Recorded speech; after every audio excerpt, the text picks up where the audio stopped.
Welcome to this short video explaining how to use the Maternity Personalised Care Plan document on Meditech. This document is aimed at all community midwives, antenatal clinic midwives, hospital midwives, and obstetricians, and should be completed when personalised care choices are discussed with the patient.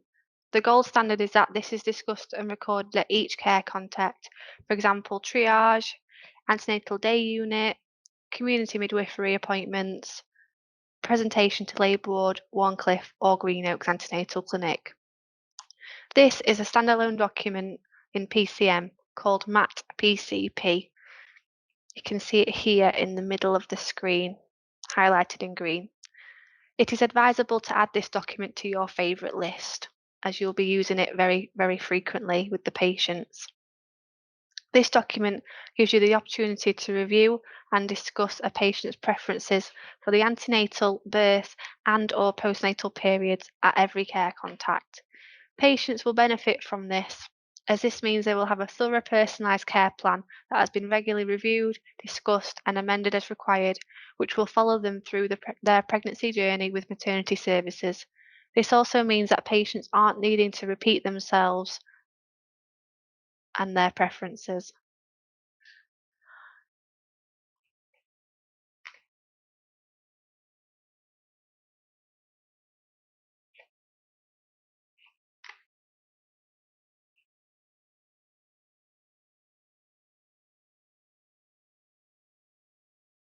So in each maternity document, it will ask you if the patient's personalised care plan was discussed.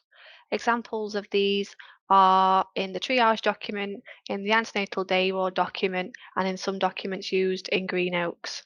If you answer yes, a pop-up question will appear reminding you to complete the separate personalised care plan document that we have just opened on the screen. Your patient may have recorded their preferences on the paper personalised care plan provided to them at the booking appointment, which you can review. Or they may want to discuss these preferences in person with yourself as the healthcare professional.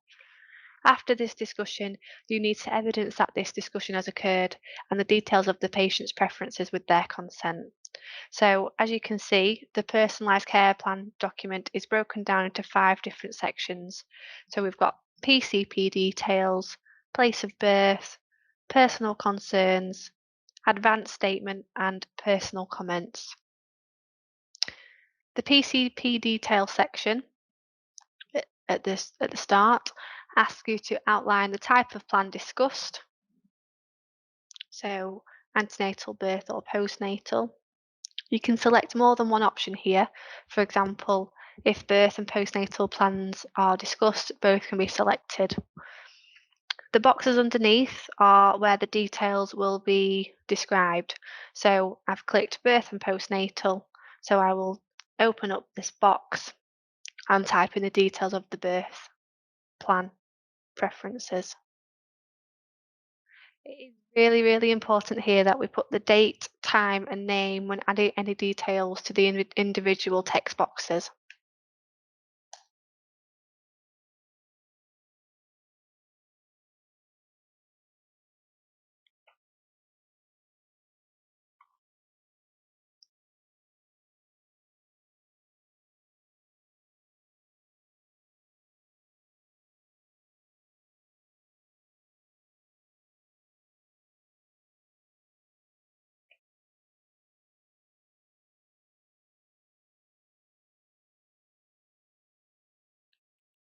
The second section is place of birth. So this section includes some mandatory questions which must be answered when the document is first completed. So this may be first completed usually by the community midwife. So it asks you planned place of birth. So for example, Rotherham Hospital, and if the place of birth has changed, no. Each time you go into this document, it's really important that you review this section because it may be that the patient has changed her mind. So if she changed her mind and she decides she wants to birth elsewhere, so for example, change of planned place of birth, yes. If yes, provide a reason. So low risk, wants home birth, and new planned place of birth, home. The next section down is called Personal Concerns, and this section is for concerns, wishes or goals of the patient in relation to their care as expressed by the patient, their representative or carer. When the patient lacks capacity, this may include their representative's concerns, expectations, or wishes. So if you answer yes to the personal concern, then you can give details of that here. The next section is advanced statement. So this section is to record any requests and preferences made by a patient with capacity, conveying their wishes, beliefs and values for their future care, should they lose capacity. If an advanced statement requires consultant review, please ensure this is arranged. So advanced statement, yes or no. If you say yes, it makes the following question mandatory, and the consultant review required, yes or no, and comment mandatory as well.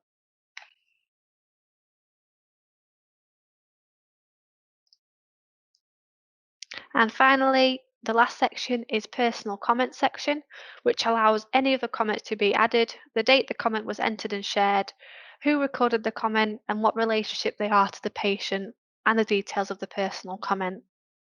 So this has been built slightly differently. So you just need to click on the drop down box and add personal comment 1 if you wanted to add one. Personal comment yes or no. The date, the details again, so very similar to the above. The name of the person recording the comment. So for example, if this is a personal comment shared by the patient's partner, we can say the name, the partner, and the details, obviously. And that's it.